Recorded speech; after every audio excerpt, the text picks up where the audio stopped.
I feel nauseous, believe me. Never had a lot of shit come easy. Had to work hard, struggle just to be me. Had to rise up just so they could see me. Did what I had to do just to feed me, and what was left over I put towards my dreaming. But the only thing in life that has meaning are the things you gotta work for, believe me.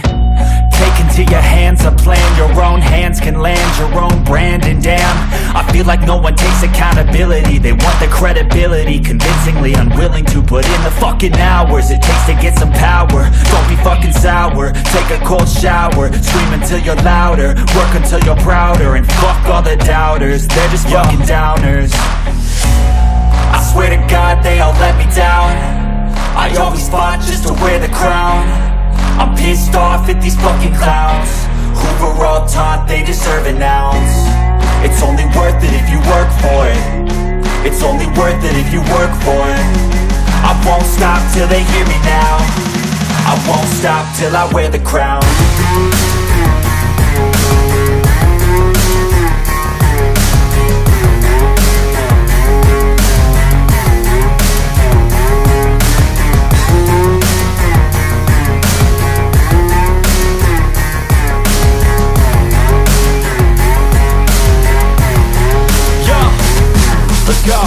I'm just telling you to fight for your dreams, but it's not what it seems. Man, it's hard to be seen when everybody wants to be king. Yeah, they